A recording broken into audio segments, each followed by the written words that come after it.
Hi guys, Radhe Radhe, जय श्री कृष्णा, जय श्री राम। कैसे हैं आप सब? आई होप अच्छे होंगे और मेरी यूट्यूब फैमिली हमेशा ऐसे ही रहे, अच्छी रहे, स्वस्थ रहे, मस्त रहे और हमेशा ऐसे ही मुस्कुराते रहे और मुझे सपोर्ट करते रहे। तो चलिए आज ज़्यादा ना बात करते हुए हम सीधे मुद्दे पे आ जाते हैं। आज एक ऐसा पॉइंट लेना चाहूँगी मैं जो शायद उस दौर से हर कोई गुजरा हो। मैं भी गुजरी हूँ उस दौर से, जब मतलब बहुत ज़्यादा सोचना। हम क्या होते हैं, कई बार किसी चीज़ को लेके बहुत ज़्यादा सोचने लगते हैं और वो टेंशन इतनी घर कर जाती है कि हमें बस किसी से बात करना अच्छा नहीं लगता, किसी के साथ उठना बैठना या किसी के साथ हंसना बोलना कुछ अच्छा नहीं लगता। क्यों? क्योंकि हम बस एक परेशानी को लेके बैठ जाते हैं और ऐसे करते रहते हैं तो हम धीरे धीरे क्या डिप्रेशन में चले जाते हैं और अपनी लाइफ को स्पॉइल ही कर लेते हैं। क्योंकि हम क्या एक लक्ष्य बना चुके होते हैं कि नहीं हमें ये करना था और वो हमें जब सक्सेस नहीं मिलती है तो फिर हम क्या डिप्रेशन में चले जाते हैं और हमेशा ओवर थिंकिंग मतलब बहुत ज़्यादा सोचने लगते हैं। मैं भी सोच रही थी, मतलब मैं सोचती थी ऐसा। मैं भी इस दौर से गुजरी हूँ जब एग्ज़ाम, मैं कहती थी ना, मैं टीचर्स के एग्ज़ाम दे रही थी, घर में कुछ ट्रेजेडी हो गई तो मैं नहीं हो पाई सक्सेस, तो उस टाइम मैं बहुत ज़्यादा डिप्रेशन में चली गई थी। मतलब ऐसे हो गया था कि सारे दिन सिर दर्द होना, रात को नींद नहीं आना, हंसना तो भूल ही जाते हैं हम, और हम 24 घंटे यही सोचता रहना कि क्या हुआ था, क्या कमी रह गई कि हम सक्सेस नहीं हुए। तो फिर क्या हुआ, मैंने रील्स डालना कर दिया, क्योंकि उस टाइम बहुत ज़्यादा वैकेंसी मतलब आना ही बंद हो गई थी। तब से सरकार आई, चुनाव आए, ये अब जाके सरकार आई है, नहीं तो अब है वैकेंसी, देखेंगे अब।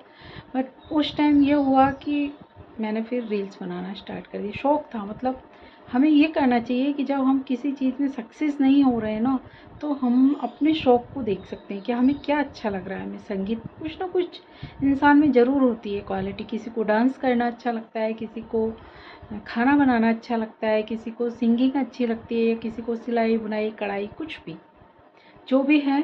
तो ऐसी नौबत आए ना कि हम डिप्रेशन से गुजर रहे हैं और बहुत ज़्यादा डिप्रेशन में आ गए हैं, तो हमें एक ऐसा शौक तलाश लेना चाहिए कि जिसमें हमें अच्छा भी लगे और हम बिजी भी रहें। अगर हम ऐसा कर लेंगे तो एक तो हम जो सारे दिन सोचते रहते थे उससे हम निजात पा जाएंगे, कम हो जाएगा थोड़ा सोचना। दूसरा, हम अपने खुशी के लिए जो मतलब हमें अच्छी लगती है वो चीज़ या वो काम हम करने लगेंगे तो हम अपने आप को बिजी रख पाएंगे और उसमें हो सकता है उसमें सक्सेस हो जाए। कोई ज़रूरी थोड़ी है भगवान ने हमारे लिए यही राह चुनी हो। तो थोड़ा डिप्रेशन कम हो सकता है, मतलब ओवर थिंकिंग से हम बच सकते हैं। इसके अलावा और भी कई उपाय हैं। जैसे होता है ना, कई लोगों को कितना भी मतलब कुछ कर लें, रात को नींद नहीं आती, दिन भर भी नहीं, सारे दिन सोचते ही रहते हैं, बिस्तर पे जाते हैं तो भी घंटों नींद नहीं आती। मैं भी ऐसे ही सोचती रहती थी पहले। अब तो ये हाल है कि मैं 10 बजे के बाद इतना थक जाती हूँ कि नींद आने लगती है, पड़ते ही नींद आती है बिस्तर पे। क्यों? क्योंकि सारे दिन ब्लॉग बनाने में, रील्स बनाने में, लाइव आने में लगी रहती हूँ, तो बस थक जाती हूँ शाम तक। तो ये भी एक उपाय है, मतलब ज़्यादा सोचने वालों के लिए, ओवर थिंकिंग जो करते हैं उनके लिए, कि अपने आप को बिजी कर लो सारे दिन। सारे दिन मतलब दिन में बिल्कुल रेस्ट करना ही नहीं है हमें। जैसे होता है ना, हम दिन में सो लेते हैं तो रात में नींद वैसे भी नहीं कम आती है, मतलब लेट आती है, लेट नाइट तक जगने की आदत हो जाती है। तो दिन भर में ऐसा शेड्यूल बना लो अपना कि जैसे हमने इस टाइम तक तो हमें वॉक पे जाना है, फिर हमें ऑफिस जाते हैं तो ऑफिस का काम करिए, फिर हमें ये करना है, या हम ऑफिस नहीं है, नौकरी नहीं है तो घर पे हम क्या करेंगे। आजकल तो सोशल मीडिया का ज़माना है, सब रील्स बना रहे हैं, सब बिजी हैं, वो कर सकते हैं। अगर आपको डांस आता है तो डांस का वीडियो बनाइए। अगर वीडियो का आपके अलाउ नहीं है घर में तो और भी बहुत कुछ है। हम लिख सकते हैं, लिखने की भी बहुत अच्छी वो पेंटिंग कर सकते हैं, सिलाई कर सकते हैं, कुछ भी कर सकते हैं। ब्यूटिशियन आती है हमें, अगर ब्यूटी पार्लर खोल सकते हैं। हम अपने आप को बिजी कर लें। ब्यूटी पार्लर में भी थक जाते हैं सारे दिन, लोग आते रहते। एक तो ये होगा कि हम बिजी रहेंगे, एक कस्टमर आएगा तो नए नए कस्टमर आएंगे तो वैसे ही हम बातें करेंगे, तो वैसे ही सारा दिन यूँ ही निकल जाएगा, पता भी नहीं चलता है। तो एक ऐसा लक्ष्य चुन लिए जिससे कि हम सारे दिन बिजी रहें। उससे क्या होगा, हम थक जाएंगे सारे दिन, और रात को जब बिस्तर पे लेटेंगे ना हम, तो आंखें बंद करते ही नींद आएगी। देखना आजमा के, अगर आपको ऐसा है ओवर थिंकिंग की कोई प्रॉब्लम है, तो आप अपने आप को बिजी करके देखिए, देखना आपको बहुत जल्दी नींद आ जाएगी। और भी बहुत सारे साधन हैं, जैसे हम कुछ ऐसा कर सकते हैं। एक तो हाँ, हम अपने आप को ये कहना छोड़ दें कि नहीं, हम कुछ कर नहीं सकते, हम सब कुछ कर सकते हैं। बस ये है कि हो सकता है जो हम करना चाह रहे हैं वो उसमें सक्सेस नहीं हो रहे हैं हम, तो कोई बात नहीं, कुछ और कर लीजिए, उसमें हो सकता है आपको सफलता मिल जाए। ज़रूरी थोड़ी ना है कि हम नहीं डॉक्टर बन पाए, नहीं टीचर बन पाए तो हमारे अंदर कोई क्वालिटी नहीं है। आप और कहीं भी अपना ध्यान लगा सकते हैं, हो सकता है आपको वहाँ सक्सेस मिल जाए। तो ये भी एक वजह है कि हम अपन खुद को ओवर थिंकिंग से बचा सकते हैं। एक सबसे बड़ी वजह कि अगर हमारे ऐसी बीमारी है ना कि हम बहुत ज़्यादा सोचते हैं, तो कभी अपने आप को अकेला मत रखिए, मतलब रहिए मत अकेले। कई लोग रहते हैं ना, जैसे बच्चे आजकल पढ़ने जाते हैं और उनके साथ कुछ ऐसा हो जाता है, ब्रेकअप वगैरह ऐसा होता रहता है, तो वो क्या अपने आप को कैद कर लेते हैं कमरे में, और फिर अकेलेपन में रह रह के इतना सोचते हैं, इतना सोचते हैं कि वो कुछ ज़्यादा ही कर जाते हैं अपने साथ। तो वो गलत है। अगर ऐसा है आपके साथ, तो फैमिली के साथ जितना हो सके ना फैमिली के साथ रहिए। फैमिली के साथ रहोगे ना आप, मम्मी पापा के, घर वालों के साथ, उनके काम में हाथ बटाने लग जाइए। वो कर रहे हैं, उनके साथ रहिए। ज़्यादा से ज़्यादा फैमिली के साथ, फ्रेंड्स के साथ, या फिर कहीं भी रिश्तेदारी में कहीं भी आप जा सकते, बस अकेले मत रहिए। कोशिश करिए कि हम अकेले नहीं रहें। और भी हैं, जैसे हम योगा कर सकते हैं। सबसे बढ़िया तरीका है कि हम हमारे दिमाग को चुस्त दुरुस्त रखें ना, तो योगा करिए। सुबह उठते ही योगा करिए। उससे क्या होगा, आप 2 घंटे भी मतलब है ना अपने लिए आपने निकाल लिए ना, और आपने योगा किया, तो आप फिट रहेंगे, चेहरे पे चमक रहेगी ऑलरेडी, बूढ़े आप होंगे नहीं कभी, क्योंकि योगा की ये खासियत होती है। 2 घंटे दीजिए अपने आप को योगा के लिए। 2 घंटे तो आपके यूं ही चल जाएंगे। थक जाओगे, पसीना आएगा, तो वैसे ही आप स्वस्थ रहोगे। फिर आपका जो भी है नाश्ता वगैरह, खाना, ऑफिस वगैरह, वो सारे दिन का आप कर सकते हैं। बाकी योगा सुबह सुबह करना चाहिए। और अच्छे मूड के लिए हम ये भी कर सकते हैं, कोई अच्छा सा म्यूजिक जो हमें पसंद हो, ओल्ड सॉन्ग, गज़ल्स या न्यू सॉन्ग, जो भी हमें पसंद है, म्यूजिक सुने। उससे भी हमारा दिमाग ज़्यादा नहीं सोचता। बट कई बार क्या होता है कि बहुत से लोगों के ज़िंदगी में ऐसे हादसे हो जाते हैं कि वो भूल नहीं सकते। तब जिम्मेदारी बनती है फैमिली की, कि फैमिली वालों को उससे कभी अकेला नहीं छोड़ना चाहिए। हमारी भी फैमिली में किसी के साथ अगर ऐसा हो रहा है, तो ये हमारी जिम्मेदारी है कि उसे अकेला नहीं छोड़ें, और उसके सामने कुछ ऐसा मतलब नहीं बोले, ना ही ऐसा सीन क्रिएट करें कि उस हादसे के बारे में वो सोच के बहुत ज़्यादा डिप्रेशन में चला जाए। कोशिश करिए कि उसे बुलाया जाए, क्योंकि होता है ना, किसी के दिमाग में कुछ चीज़ें इतनी घर कर जाती हैं कि वो कितनी भी कोशिश कर लें, वो नहीं निकाल पाते। अगर वो अकेले सोचते रहे ना, तो वो ज़िंदगी में कभी नहीं निकाल पाएंगे। तो उस टाइम हमारी जिम्मेदारी बनती है कि हम अपनी फैमिली के साथ रहें। जो भी हमारी फैमिली में ऐसा है, उसके साथ रहें, उसे अकेला ना छोड़ें। उसे ये कोशिश करें कि कैसे भी ये ध्यान भटका दें इसका, हंसाने की कोशिश करें उसके सामने, ऐसा कुछ करें कि उसे हंसी आ जाए। ये हमारी जिम्मेदारी है। ये होता है कि सोचने वालों के लिए, जो डिप्रेशन में जाते हैं ना बहुत ज़्यादा, और किसी के दिमाग में बुरे बुरे ख्याल आते रहते हैं, निकलते ही नहीं। कई लोग पता है ऐसा होते हैं, किसी के साथ भी हो ना, तो भी उनका ध्यान पता नहीं कहाँ रहता है, इतना ज़्यादा सोचते हैं। और ये एक बीमारी लग गई ना, बहुत मुश्किल से निकलती है। सच्ची कह रही हूँ, बहुत ही बेकार है ये बीमारी। पूरी लाइफ को स्पॉइल कर देती है, पूरा शरीर बेकार कर देती है।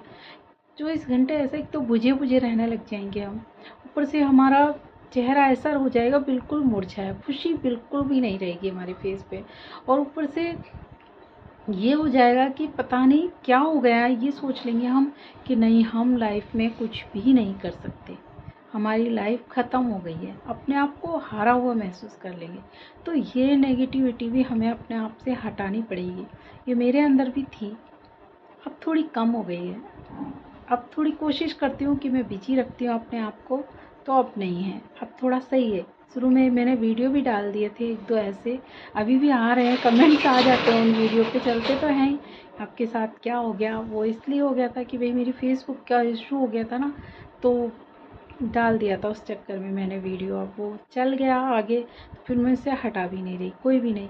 तो उन वीडियो से मैंने कुछ सीखा भी है कि मैं हार मान रही थी, बट नहीं, होता रहता है सुख और दुख, ये तो चक्र है, कभी सुख आएंगे कभी दुख आएंगे।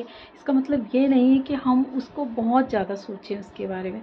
और एक, जैसे हम किसी खुद के लिए नहीं, दूसरों के बारे में सोच के ज़्यादा परेशान हो जाते हैं कि वो ऐसा कैसे हो गया, हम ऐसे क्यों नहीं हुए, उसने मुझसे ऐसा क्यों कहा, हमें ऐसी क्या कमी है। तो ये चीज़ भी हमें भूलनी पड़ेगी। कौन क्या कह रहा है, किसी को क्या मतलब है, कौन कैसे रह रहा है, उनको छोड़ो। आप खुद कैसे रह सकते हैं, खुद अपने आप को इम्प्रूव कैसे कर सकते हैं, उस पे ध्यान दीजिए। हमें खुद को कैसे अच्छा रखना है कि दुनिया देख के ये कहे कि इस बंदे को कोई फ़र्क ही नहीं पड़ता, हमेशा मस्त मौला। वो इसलिए क्योंकि हम दूसरों की परवाह, मतलब कौन क्या कह रहा है उसको सोचना हमने छोड़ दिया।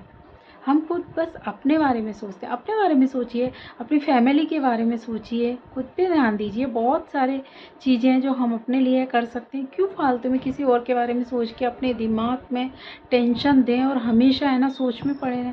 कई बार ऐसा भी होता है कि है ना, जैसे हमारा ग्रुप है कोई फ्रेंड्स का, उसमें से कोई आगे बढ़ गया तो हम टेंशन में आ जाते हैं। या फिर किसी का ब्रेकअप हुआ और कि कोई ऐसा भी होता है, जैसे किसी का ब्रेकअप हुआ और उन्हीं के ग्रुप में कोई कि मतलब किसी कपल को हंसते हुए या अच्छे मतलब रहते हुए देखता है ना, तो भी वो टेंशन कर जाते हैं कि देखिए ये कैसे हैं और हमारी किस्मत कैसी है। तो अपनी अपनी किस्मत है भाई, उनकी नहीं हुआ ब्रेकअप, उनकी बॉन्डिंग अच्छी थी, आपकी नहीं रह पाई तो कोई बात नहीं। तो आप उस पॉइंट को निकालने की कोशिश करिए। आप सोचिए कि नहीं, हो सकता है हम में कुछ कमी रही होगी इसीलिए तो हम अलग हुए, अगर कमी नहीं होती तो हम अलग ही क्यों होते। तो उस पॉइंट को निकालने की कोशिश करिए और है ना, ऐसे माहौल से भी दूर रहिए कि आपको ऐसा देख के दुख हो, मत रहिए वहाँ पे। आप मंदिर जाइए, भगवान की पूजा करिए, वहाँ आपको बहुत शांति मिलेगी। अच्छी मूवीज़ देखिए, मोटिवेशनल वीडियो देखिए, अच्छे लोगों के साथ रहिए। ऐसे लोग हैं ना जिनको देख के आपको टेंशन होती है, तो उन लोगों से भी दूरी बना लीजिए। और कोशिश करिए कि अपनी फैमिली में हमेशा हंसते मुस्कुराते रहिए, कभी भी ऐसा, क्योंकि है ना आप ऐसे रहोगे तो आपकी फैमिली भी बहुत टूट जाएगी। तो उनके लिए अपने आप को चेंज कर लीजिए और अपने आप को बिजी रखिए। कुछ भी ऐसा काम पकड़ लीजिए। जिन भी लड़के या लड़कियों के साथ ये प्रॉब्लम है ना, उनके लिए बोल रही हूँ कि अगर आपको भी ऐसा लगता है कि अब नहीं, मैं कुछ नहीं कर सकता अपनी लाइफ में, मैं बिल्कुल, तो एक काम पकड़ लीजिए। नहीं सक्सेस होंगे, मैं कहाँ सक्सेस हो रही, नहीं हो रही सक्सेस। अभी कोई डाल रही हूँ वीडियो, कोई वायरल भी नहीं हो रही है, ना ही कोई ज़्यादा व्यू आ रहे हैं, सब्सक्राइबर नहीं है। हो सकता है मेरा चैनल ग्रो हो ना हो, या फिर से मुझे छोड़ना पड़ जाए, कोई बात नहीं, छोड़ना पड़ जाएगा, पर अपने विचार में व्यक्त कर पा रही हूँ ना, वो भी बहुत है मेरे लिए। एक शांति मिल रही है कि हाँ ठीक है, मैं जो सोचती हूँ वो औरों को भी सुना पा रही हूँ। बस ये सोच के कर रही हूँ, किस्मत में होगा तो हो जाऊँगी। मेहनत कर रहे हैं हम, ये नहीं मेहनत करना छोड़ दें, मेहनत तो मैं करूँगी, वीडियोज़ भी बनाऊँगी, सब कुछ करूँगी। बाकी ऑडियंस के ऊपर है, किसको क्या पसंद आता है हम किसी की नहीं जान सकते। बस हम अपने काम पे ध्यान दें। इतना सोचें ही नहीं कि अगर मैं इसमें सफल नहीं हुई तो क्या होगा, अगर ऐसा नहीं हुआ तो क्या होगा। कि इंसान क्या होता है ना, फ्यूचर पास्ट में ही फंसा रहता है। वो पास्ट में ऐसा हुआ था, कहीं ऐसा फिर नहीं हो जाए, आगे ऐसा हो गया तो फिर मैं क्या करूँगा, बस इन चक्करों में वो ओवर थिंकिंग कर जाते हैं। आप वर्तमान में जियो, अभी हम क्या चल रहा है हमारे वर्तमान में, हम इसमें कैसे अपनी आप को है ना अच्छे से रख सकते हैं, कैसे एंजॉय कर सकते हैं, बस वो सोचो। अगर हम ऐसा सोचने लग जाएंगे ना, तो आधी टेंशन हमारी ऐसे ही ख़त्म हो जाएगी। और जितना हो सकता है ना, अपने आप को नेगेटिविटी से बचाने की कोशिश करिए। जो हो गया ना तो उसको छोड़ दो, नहीं होगा वो तो नहीं रहने दो उसको, और कुछ कर लीजिए, अलग ध्यान लगा लीजिए। आप जितने भी बड़े हुए ना, वो सब लोग पहले ऐसे ही दौर से गुजरे हैं, सब ऐसे ही नहीं, सब सक्सेस हो गए हैं, बहुत बुरी कंडीशन से गुजरे हैं वो। उनको ज़माने में ने भी ठुकराया है, गरीबी में भी, गरीबी के हालात भी उनके सामने रहे हैं, बहुत ज़्यादा डिप्रेशन में भी रहे हैं, तब जाके उन्होंने अपने आप को मतलब संभाला है, उस दौर से निकाला है। आप हार्दिक पांड्या को ही ले लीजिए अभी। हार्दिक पांड्या को कितना गलत बोला था लोगों ने, कितने बुरे दौर से गुजरा है वो प्लेयर, कितना उसकी मतलब यहाँ तक कि उसकी वाइफ से भी उसका ब्रेकअप हो गया। एक बीवी बच्चे से बिछड़ना कितना मुश्किल होता है, बट वो अगर खुद को ऐसे रख लेता तो आज 2020 में उसका नाम नहीं ले रहे होते। कितना मतलब उसने अपने उसको बदल लिया है, इतना डिप्रेशन में भी रह के उसने क्या कर दिखाया है, ये आपके सामने है। कोई उससे तो ऐसे लोगों से मतलब ऐसे लोगों की जीवनियाँ पढ़ी हैं, ऐसे लोगों के मतलब सुनिए, सर्च करिए ऐसे लोगों को कि उन्होंने कैसे मतलब अपने आप को उभारा मुसीबत से। हो सकता है उनसे आपको कुछ सीखने को मिले। मोटिवेशनल वीडियो तो होते ही हैं, हालांकि मैं इतना पावरफुल नहीं बता पा रही हूँ मोटिवेशनल, क्योंकि देखिए मैं रील्स डालती हूँ। ये मोटिवेशनल वीडियो ये है कि मैं देखती हूँ, आपस में सुनती हूँ, खुद के विचार होते हैं वो व्यक्त कर लेती हूँ, क्योंकि मेरी वॉइस थोड़ी स्लो है, ज़ोर ज़ोर से चिल्ला के नहीं बोल पाती हूँ। फिर भी जितना भी है मुझे पता वो मैं आपको बता देती हूँ। हो सकता है आपको हेल्प मिले कुछ इससे कि भाई मैं बहुत ज़्यादा सोचता हूँ तो मैं ऐसा ना सोचूँ। और किसी भी चीज़ को लेके मत बैठिए कि किसी का ब्रेकअप हो गया तो बस उसकी यादों से निकल ही नहीं पा रहे। अरे क्या जिस दुनिया में एक लड़का या एक लड़की रह गई जिससे आपका ब्रेकअप हो गया तो अब लाइफ ख़त्म हो गई, उससे भी ये सोचिए कि वो हमारे लायक नहीं थी, हम सही थे। अगर वो रहती ना तो हो सकता है आगे ज़िंदगी भर हमारी ज़िंदगी ख़राब हो जाती। आपके लिए ये सोचिए कि आपके लिए भगवान ने और इससे भी अच्छा बंदा बना रखा है या बंदी बना रखी है, ये सोचिए और अपनी लाइफ को आगे बढ़ाइए, ख़त्म मत करिए। और कई लोग होते हैं डिप्रेशन में आके लाइफ ख़त्म करने की सोचते हैं, वो तो बहुत ही गलत बात है। लाइफ ख़त्म करने से क्या हो जाएगा, आप अपने साथ जो आपके परिवार की जितनी भी 5-6 लोग जितने भी हैं उन सब की ज़िंदगी भी ख़राब करके जा रहे हो, ये आपको हक नहीं है। आप तो चले जाओगे, बाकी ज़िंदगी भर वो जिंदा लाश बन के रहेंगे, ये आप सबसे बड़ा पाप करके जा रहे हो। तो ये तो कभी सोचना ही नहीं चाहिए, ये किसी भी समस्या का हल है ही नहीं। अपने आप को बस सबसे बढ़िया है बिजी रखिए, जिसमें आपको अच्छा लगे ना वो काम करिए, देखना आप धीरे धीरे सारे डिप्रेशन से निकल जाओगे। और जहाँ एक बार आपको सक्सेस मिल गई ना तो आप पुरानी चीज़ों को तो एकदम से भूल जाओगे। तो आई होप मैंने आज जो बताया है आपको ठीक लगा हो तो प्लीज़ कमेंट करिएगा। बना रही हूँ मैं वीडियो जैसा मुझे आ रहा है, इतनी ज़्यादा नहीं हूँ एक्सपर्ट में, फिर भी जितना मुझे आता है मैं बना रही हूँ। आप प्लीज़ कमेंट्स करिएगा ठीक लग रहा है और मैं कैसे वीडियो बनाऊँ और क्या बना सकती हूँ, किस पॉइंट पे बनाऊँ, ये भी बताइएगा। तो तब तक के लिए राधे राधे, जय श्री कृष्णा, जय श्री राम। अपना ध्यान रखिए और मुझे भी सपोर्ट करिए।